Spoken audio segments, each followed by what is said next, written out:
and gentlemen, I'm the one and only DJ Storms, and I would like to welcome each and every single one of you back here to the channel on YouTube.com. As of course, you already know who I am, Mr. Controversy and the operator of the best damn Twitter handle known.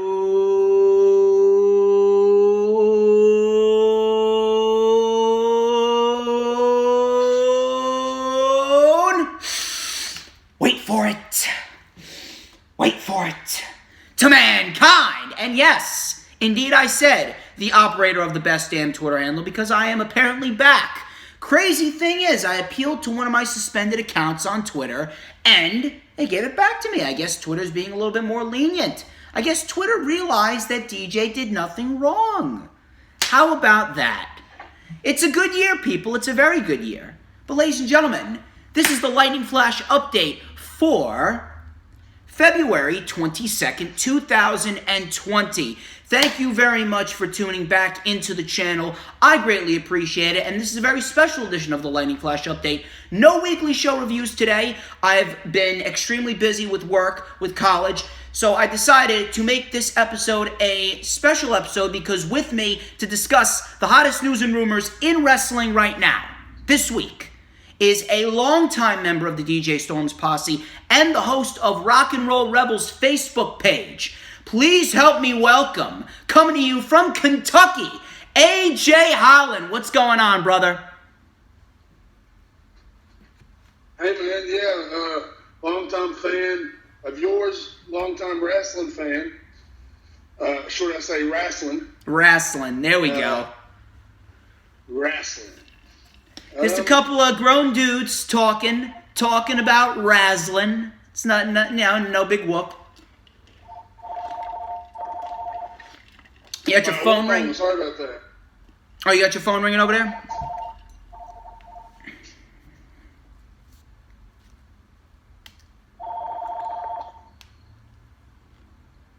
All right, you guys got his phone ringing over there.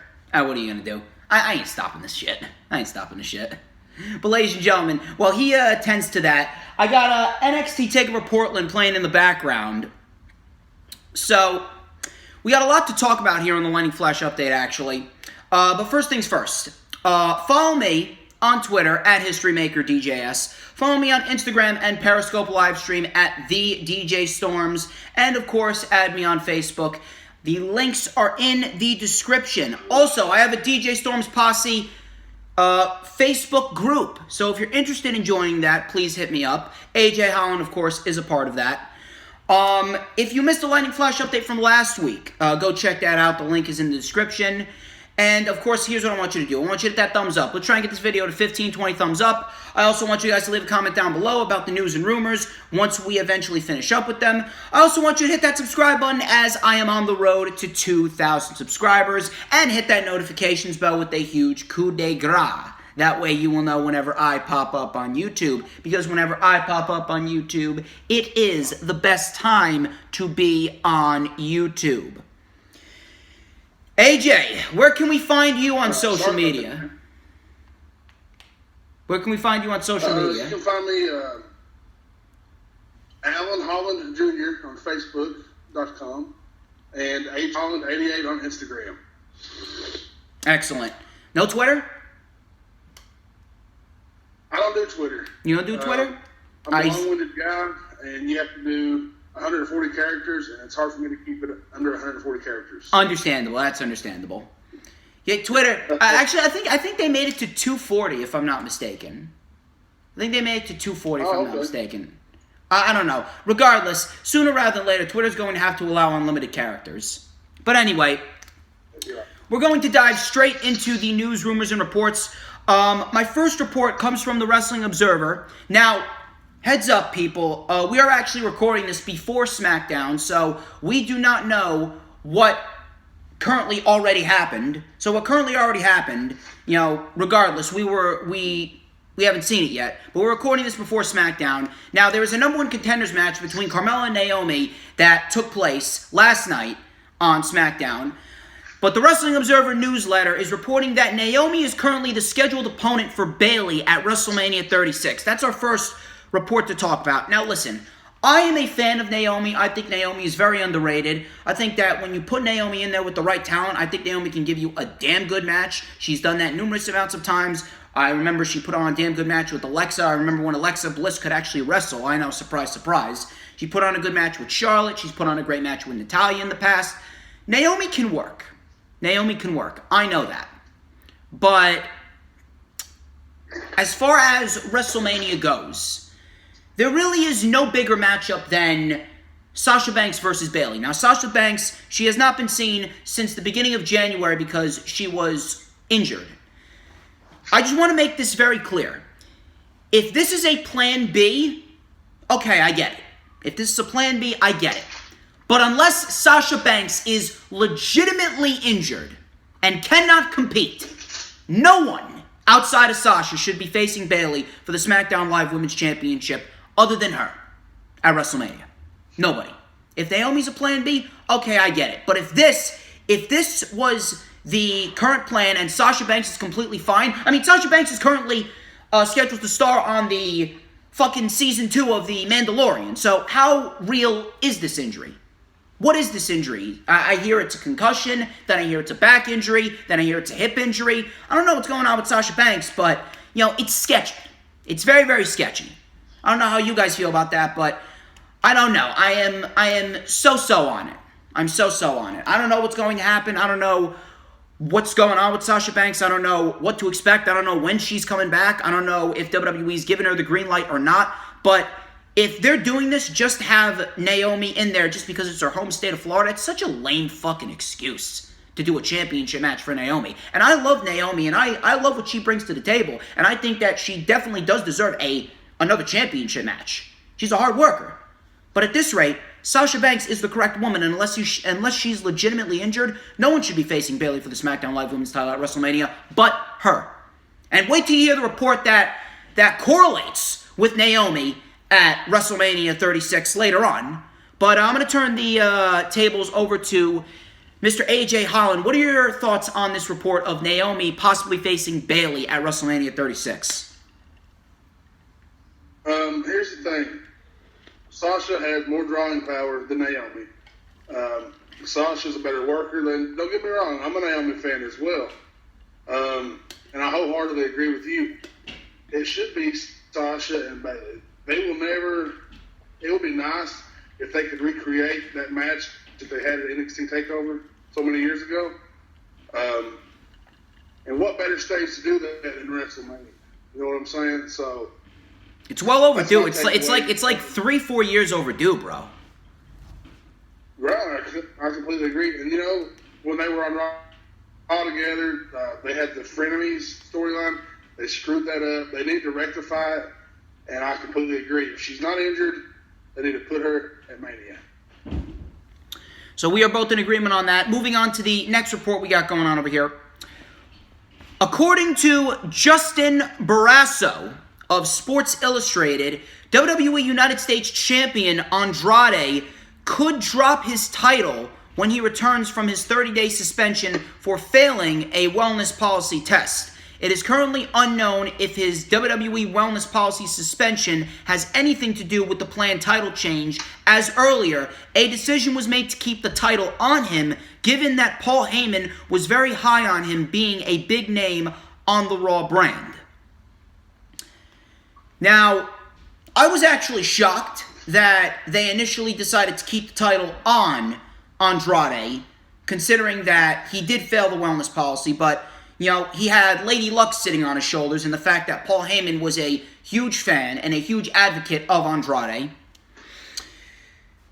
Regardless, Andrade should be nowhere close to dropping the United States Championship. I don't care whether he failed the wellness policy or not. If you didn't take the title off of him for failing the wellness policy, then there's no reason for him to drop the title when he comes back.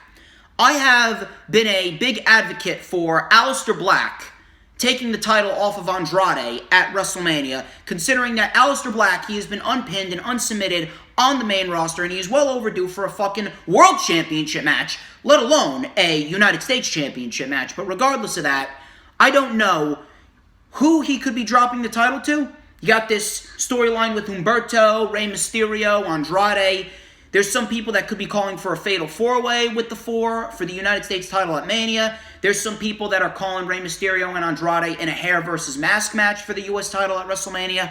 I don't know what's going on as far as the United States Championship title picture goes going into WrestleMania 36. Right now, it's just a big question mark. It really is a big question mark. But regardless, Andrade should be nowhere near close to dropping the U.S. title, especially this close to WrestleMania 36. If Andrade is to drop the title, it is to be at WrestleMania. No excuses. And even then, he deserves the title reign surpassing WrestleMania, going into SummerSlam.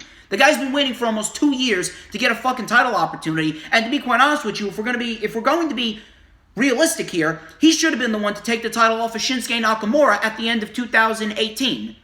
And no matter how good Rusev was at the time, and Rusev is still great, he's still over considering the whole Rusev Day shtick. But regardless of that, Andrade should have realistically been United States Champion at the end of 2018, not 2019.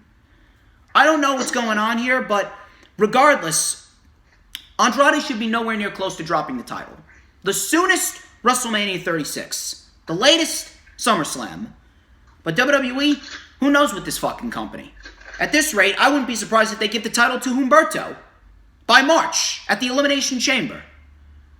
I don't really know. We're going to have to wait and see how this plays out. Alan, how about it?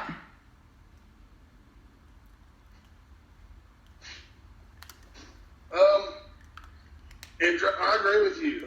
Andrade, it's asinine, if I can use that word. No, absolutely. To take the belt off of him after coming back. Yeah, I was with you. When I heard that he had failed the wellness policy, I thought, well, there he goes. He's going to use this title. And it makes no sense. It's asinine.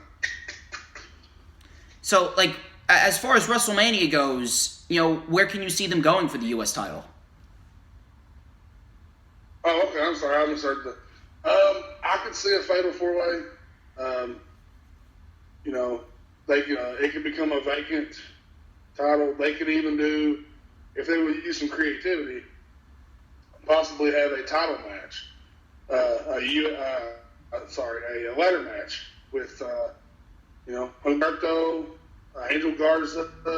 You could have Mysterio in the mix. You could even have someone like Ricochet in there. So it would be more than just those 4 guys. Like, how many guys would you include? If I was booking it, I could see possibly 6. Throw Kalisto in there, maybe. I think he's been injured. No. Kalisto's been injured. Kalisto injured. Yeah, Kalisto's been injured. I think he's on SmackDown with the Lucha House Party. Actually, they're in a tag team. Oh, okay. But on Raw, I could definitely see a ladder match. Does he drop it before WrestleMania, or do they wait? I really don't know. It's a big question mark at this rate. I mean, what are your thoughts on this? If he does drop it before WrestleMania, who is it going to be against? Probably Angel Garza. Well, Garza is a heel right now. Yeah, he is a heel right now. I don't know. It's a possibility. It could be Garza. It could be Carrillo. They've been playing hot potato with that belt for a while, and I really don't know. I could see a litany of options. It really does. Carrillo is probably the most obvious.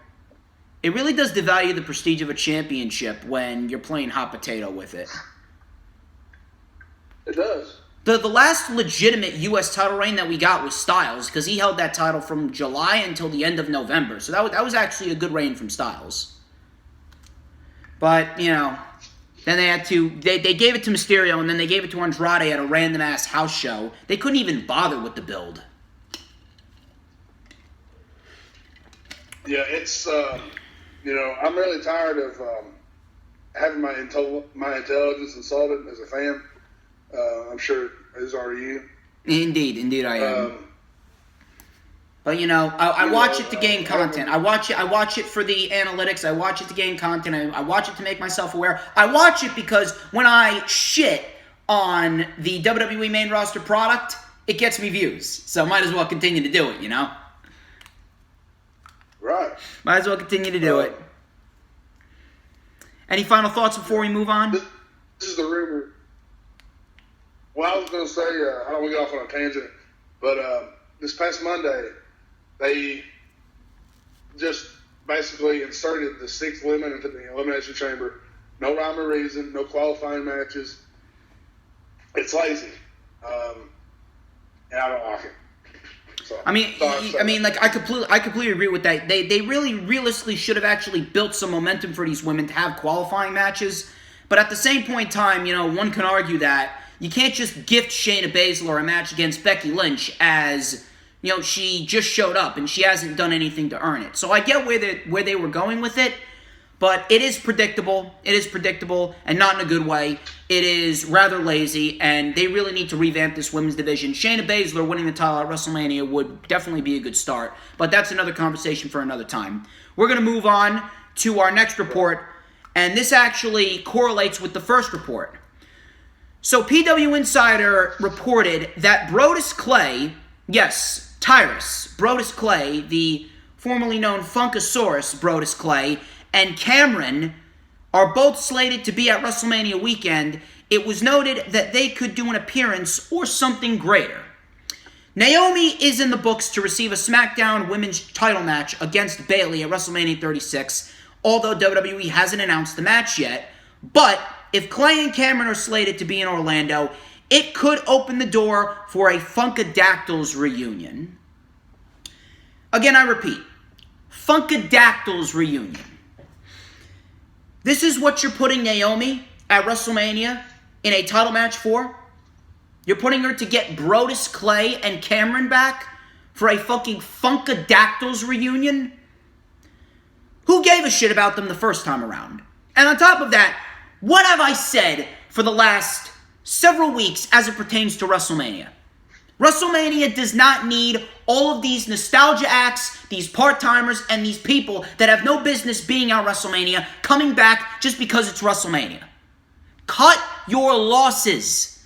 Keep WrestleMania 11 to 12 matches minimum. You can have 3 to 4 matches on the pre-show, and you could have 8 to 9 matches on the main show. You don't need 7 part-timers. You don't need all of these unnecessary fucking segments like the Elias John Cena segment from last year. Although it was great, trust me, I love the Dr. Thugonomics, but it was an unnecessary segment that wasted 15 to 20 minutes when we didn't need it. Trust me, if you would have cut that segment, you would have cut the Alexa Bliss Hulk Hogan segment, you would have cut the match with Kurt Angle and Baron Corbin, you would have cut the match with the women's tag team titles. You would have cut your losses and you would have taken away the matches that nobody gave a shit about. You could have been out of there by 11. And you would have saved everyone the struggle of being there till 12:30 a.m. in the morning. We don't need Brodus Clay and Cameron. We really don't. We already have Brock Lesnar. He's a part-timer. He's defending the WWE title against Drew McIntyre. John Cena's rumored to be at WrestleMania. That's all you need. We don't need an Undertaker. We don't need a Goldberg. We don't need a Brodus Clay. We don't need a fucking Cameron. We already have 8 to 9 title matches scheduled at WrestleMania already. And we only have about one match announced for WrestleMania. It's going to be 2 matches after the Elimination Chamber. Leave those 9 title matches. You can have Edge and Randy Orton. You can have the 2 Battle Royals on the pre-show, and that's it. That's it. 12 matches maximum. Cut your losses, like I said. Enough of the bullshit segments, enough of the part-timers. A Funkadactyls reunion is only a waste of fucking time when it comes to WrestleMania. I mean, it's really all I can say. What do you want me to say? Realistically speaking, what do you want me to say about it? It's a waste of time. It is a lame excuse. You're really going to have a Funkadactyls reunion for a SmackDown Live Women's Championship match. At this rate, you are better off not even having a SmackDown Live Women's Championship match on the show at all. AJ, how about it? I completely agree. The thing is, and this was noted on the Ruthless Aggression. It's a new series on the network. They were talking about TV time being currency. Essentially, that's what it is. It's money. Time is money. You're not getting the spots. After bringing Brodus Clay and the Funkadactyls back, who cares? Who really gives a shit? Like you said, I didn't care the first time. I mean, there's really not much I can add to what you said because I agree. I'm sorry. I don't mean to take up your time. I'm trying to give you as much time as possible because I want you to get your thoughts out there and I want you to get your opinions out there. But, sometimes I feel as though, I'm just so overbearing and I'm just so analytical. I'm just so out there that I take away from my guests. So I don't know. Maybe it's my guilty conscience. Oh, you're fine. But one thing I'll add is, talking about the Funkadactyls coming out, really, why would you? That's regressing. That's not a step forward for Naomi. And Vince, it's been said before, I'll say it again, he's out of touch. He doesn't have his pulse on what fans want. And they can give a shit less what we want. It's an unfortunate tragedy. It's an unfortunate tragedy. It really is.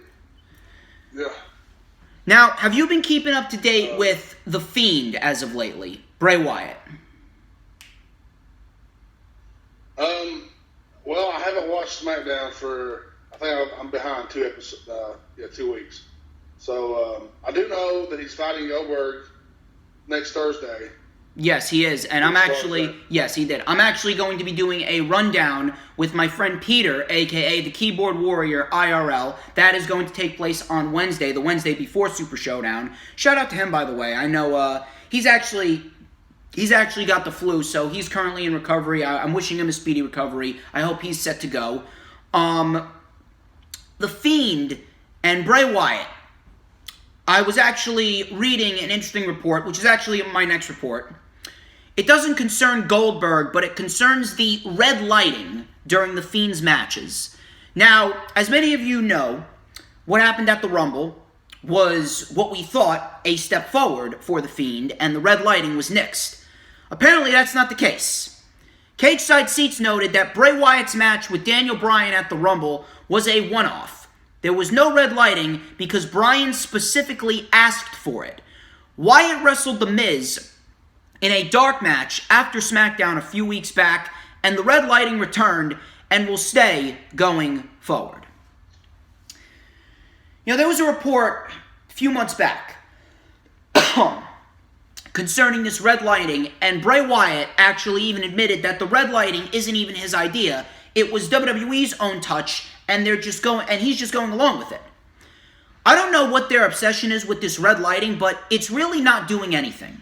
It really is a pain in the ass on the eyes, number one.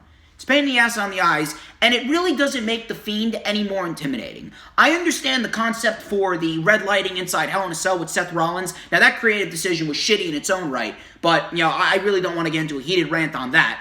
But regardless, what is it about the red lighting that makes it so much more, quote-unquote, horrifying in the eyes of WWE? It's really not. It's corny.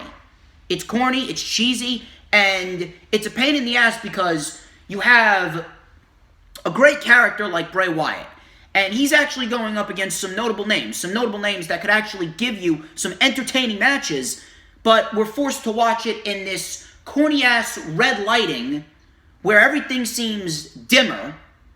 I don't get it. I don't get 99% of the shit that the WWE does, or at least the 99% of the decisions that Vince McMahon makes. I really don't. It's not horrifying whatsoever. It's not entertaining. It's cheesy. It's cheesy. I really don't know what else I could say about that. I really don't know. I really don't know what else to say about this. If I was to say something, if Bryan asked for it, if I was Wyatt, or if I was one of the individuals that Wyatt was working with, I would fucking say something. I would say something. I would say this red lighting's cheesy. I would say it's not working. It doesn't make the Fiend character any more intimidating than he already is. They already ruined the Fiend character by overexposing him and pretty much giving the WWE Universe a big fuck you at Hell in a Cell, only to apologize at Crown Jewel and give him the Universal title because they pretty much had to. I don't know. Well, what are your thoughts on this, AJ? Yeah, I don't. Well, from the perspective of the fans in attendance, the red lighting has to make it difficult to see what the hell's going on, first of all. as a performer, you can't really see what's going on. To me, it would seem like it would make the matches less safe. Having the red lighting, you would be able. You don't have that as much visibility. Just my thoughts, but yeah, it's at Hell in a Cell, it worked. The red lighting did, as you said, but since then, I haven't been a fan of it. And yeah, he is overexposed, and I like the Fiend starting out, but WWE has a way of overexposing talent like Seth Rollins, and fans get tired of him. So yeah, it's happening with Becky Lynch too. It's happening with Becky too. Becky's basically become the new Seth Rollins. Yeah, she has. That's a good point. Nothing that she says sounds legitimate at all. Nothing.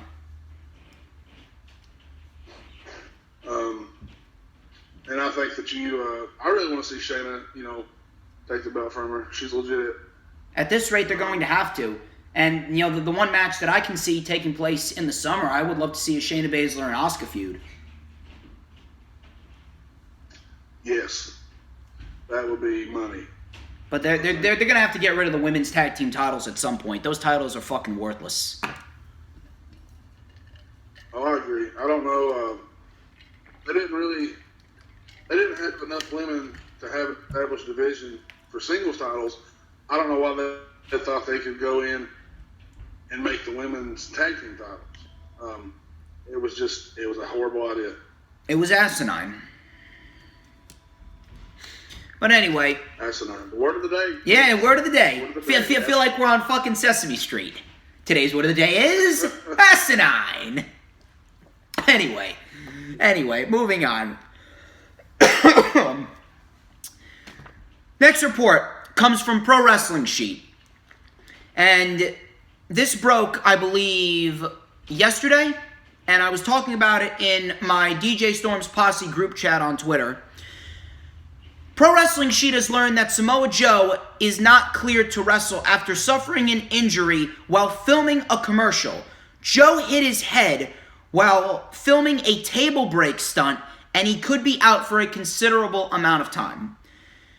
It's unfortunate because Samoa Joe has been one of the better signees from WWE to come over from TNA or Impact, whatever you want to call it.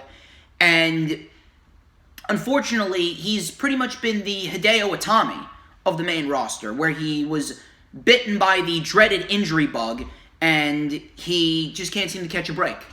He really can't seem to catch a break. And I was actually talking to my friend Wesley Williams, shout out to him, and he was talking about how, if this keeps on happening for Samoa Joe, it may be time to call it a career for Joe.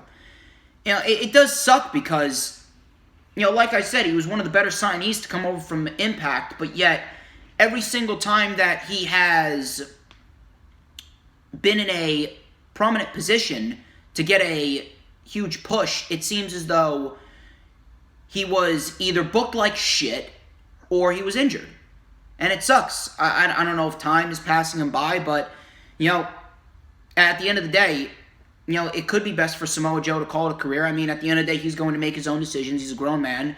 I wish him a speedy recovery. I definitely hope he's back in time because I really want to see Samoa Joe on Monday Night Raw. Samoa Joe really does add a lot of value to Monday Night Raw. He's not going to pop the ratings, but he's certainly going to add a lot to the show to make it better. And Monday Night Raw has been somewhat adequate for the last few weeks. I mean, not this past Monday. This past Monday's show was boring as fuck. But regardless, Samoa Joe adds a lot more than you think. And Samoa Joe, he's well overdue for a fucking world title reign. But, at the end of the day, he's going to make his own decisions. I do wish him a speedy recovery. We'll see what happens. I'll keep you guys updated on, Samoa Joe as far as his injury goes. Mr. Holland, what are your thoughts on Mr. Joseph? I'm a Joe mark. I've been a mark of him since TNA. I actually had a magazine. It was Greats of the Game, and there were 6 of them. It was Booker T, Undertaker, Mysterio, Orton, and Joe was on there. And I really, after I got that magazine, I went back. I followed his storied career from his origins, and he's always impressed me. But he just can't seem to catch a break with his injuries, and you have to look at it from a managerial standpoint that if he's gonna keep getting hurt, they can't put a belt on him. Even though I want to see him, as a heavyweight champion, it's just if he keeps getting hurt like this, I don't think it'll ever come to fruition. How long do you think he's going to be out? Because they didn't specify. Well, that would depend on if he's concussed, the nature of his injury, or it could be a neck issue if he landed on his head and neck. I'm hoping that it's not that serious, but he'll probably miss WrestleMania more than likely. We'll see what happens. Again, I will keep you guys updated on that. Now, the big report, as you can see by the thumbnail, WWE cuts ties with Vickie Guerrero. Before I even read this report, I will give you one guess as to why. One guess as to why WWE cut ties with Vickie Guerrero. If you wanted to, you could end the video right here. You don't need to hear me speak about this, but I'm going to do it anyway. 3 words: All Elite Wrestling. What a shocker. During the December 11th taping of AEW Dark, Vickie Guerrero appeared as a special guest commentator. Vickie explained during a recent episode of her podcast that she had asked WWE if she could interview some superstars, and everything seemed to be going well until they discovered she had been on Dark. Now the company no longer replies to her emails and refuses to talk to her. Does it surprise me? Of course not. Vickie said, and I quote, "I have a podcast now, and I had asked to interview some superstars for my podcast, and they found out I went to AEW, and now they don't even talk to me. Between you and me," she's talking to David Benoit as she had him on the podcast, this specific episode of the podcast, "they didn't call me for 2 years. I haven't heard from them. What did they expect me to do? Just to sit here and wait for them to call me so I could do some work? I love wrestling. I love to work in the ring. And if someone is giving me an opportunity to go and show up and have some fun, then I should be able to, because I'm not obliged to anybody. I saw that I pissed in their Cheerios. So be it." End quote. I mean, I really couldn't have said it any better. It's petty. It really is petty. WWE wants to pretty much monopolize the wrestling industry. Vince McMahon can't handle the fact that somebody, somewhere, is doing something better than him. This woman, Vickie Guerrero, has had ties with the WWE for pretty much her entire adult life. Her entire adult life has been tied specifically to the WWE. She has had storyline after storyline after storyline after storyline with the WWE. She has had prominent role after prominent role after prominent role with the WWE. I mean, they fucking cut off Chris Jericho, for Christ's sakes. So does it surprise me that they cut off Vickie Guerrero after Vickie Guerrero appeared on AEW? Of course not. Of course not. Typical WWE bullshit. It's all about the pettiness. Because Vince McMahon, he does not want the competition. He doesn't want competition. He can't handle that he's not the only big dog in town anymore. Same reason why he moved NXT over to USA Network from 8 to 10. Another decision influenced off of the fear of AEW. But the fact that Vickie Guerrero was cut off just because she loves wrestling and she wants to be involved in all things professional wrestling. Vickie Guerrero has appeared at numerous independent events, but all because she appears on AEW Dark. Something that did not even air on television. It didn't even air on television. It was on AEW's YouTube channel. This was not even on television. She was a commentator for AEW Dark on YouTube.com. And WWE doesn't talk to her. And they're not even allowing any WWE superstars to appear on her podcast. Meanwhile, Chris Jericho, he still had ties with WWE. And Matt Hardy, who was an Impact wrestler at the time, he was able to appear on Chris Jericho's podcast.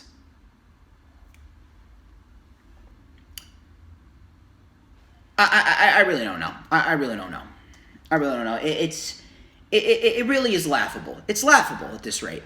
I really don't understand how one company could be so fucking petty. WWE is the most petty company I think that I have ever seen. I don't think there's been a company on this planet more petty than WWE. And it sucks. You realize how bad of a look this is for WWE. Trying to cut off Vickie Guerrero just because she appeared on another wrestling company's YouTube channel. Again, it wasn't even on Dynamite. Wasn't even on Dynamite. Does it surprise me? No. Why? Because they punished AJ Lee by having Nikki Bella break her Divas title reign just because she was affiliated with Mr. Phil Brooks. Petty. They had Matt Riddle get eliminated in the Royal Rumble in 1 minute because of his comments about Goldberg from last June. Petty. What do you want from me? It's ridiculous.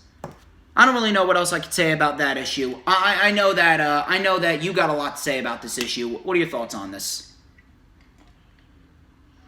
It's petty. You hit the nail on the head. And it's also hypocritical. Do you recall Booker T was there at the Chris Jericho's Rockin' Rager this year, and he's still employed. He's not, he does the pre-shows and stuff. So I'm sitting there thinking, if he can be there, what's the big deal with Vickie? It's I actually did not know that. That's actually a very, very interesting piece of information. I'm glad you brought that up. That adds to it. Oh yeah, he was there. I want to say there was someone else affiliated with WWE, but I can't recall. But I saw the pictures of Booker T. But yeah, it's very petty. It's very it's frustrating because, as much as I hated Vickie Guerrero's on-screen character, I know behind the scenes, she's given so much to the company, and to the fans.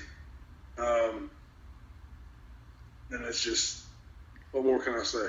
Petty. Petty bullshit.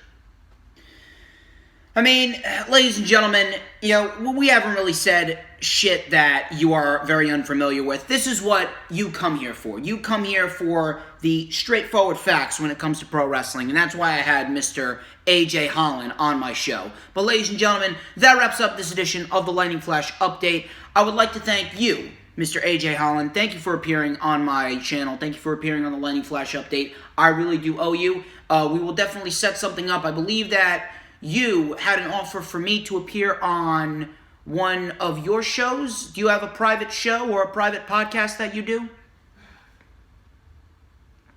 Yeah, I've got a show called Jobbing with